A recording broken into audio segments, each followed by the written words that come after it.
Les serviteurs de Dieu avaient l'intention d'annoncer la parole en Asie. Éphèse, par exemple, avait besoin d'évangile et représentait pour le témoignage de Jésus des possibilités infinies. Étreint peut-être par le sentiment des besoins de cette population en même temps que par le désir que Christ soit connu au milieu d'elle comme il est digne d'être partout connu, ils ont peut-être senti à ce moment-là qu'ils ne pouvaient faire mieux que de s'avancer résolument de ce côté. En ayant été empêchés, ils se tournent vers la Bithynie. La Bithynie avait besoin de la parole de Dieu, la Bithynie avait besoin du Seigneur. Sûrement, la situation en Bithynie était à elle seule un appel. Non parce que des besoins se manifestent, on ne doit pas en conclure qu'ils représentent nécessairement un appel. Tout besoin n'est pas un appel. Un bon nombre de serviteurs de Dieu s'imaginent que parce que des besoins se font sentir quelque part, cela signifie que Dieu les appelle à y courir. La Bithynie aura ce qu'il lui faut quand l'heure de Dieu aura sonné pour cela. L'Asie aussi. Pour l'instant, Dieu a d'autres objectifs en vue.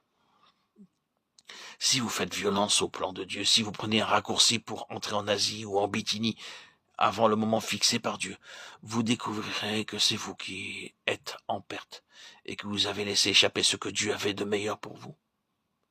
Et quant au champ de travail que vous êtes, vous, choisi, votre initiative ne lui a guère profité. Voulant gagner du temps, vous en avez perdu. Et tout le plan que Dieu avait formé s'est trouvé bouleversé.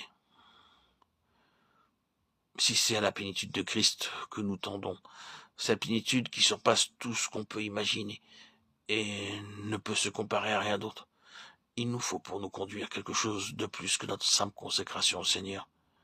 Il faut que notre jugement personnel, même consacré, soit sous le gouvernement absolu du Saint-Esprit. Nous devons être préparés à renoncer, à l'occasion, à nos arguments les plus décisifs, à abandonner nos désirs les plus fervents, même si c'est notre passion pour la gloire de Dieu qui les inspire, pour prendre peut-être un tout autre chemin. La porte qui nous ouvre la plénitude de Christ, c'est la suprématie de Christ, son gouvernement absolu dans notre vie. C'est sur ce chemin-là qu'on voit l'assemblée de Philippe pointer à l'horizon. Et n'est-ce pas merveilleux d'arriver à Philippe par un chemin comme celui-là?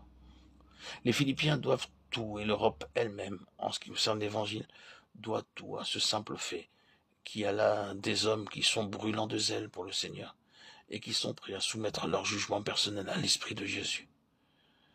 Désirez-vous reconnaître Christ dans ce qu'il tient en réserve de plus précieux pour vous? Dans ce cas,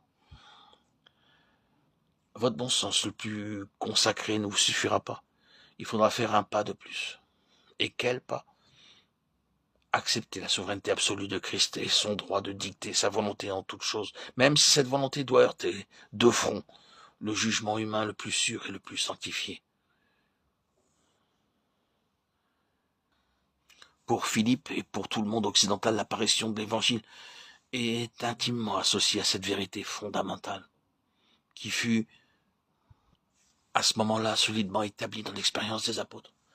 C'est que pour tout ce qui touche aux intérêts du Seigneur et aux meilleurs moyens de servir sa cause, Christ lui-même est au-dessus et au-delà même du jugement humain le plus consacré.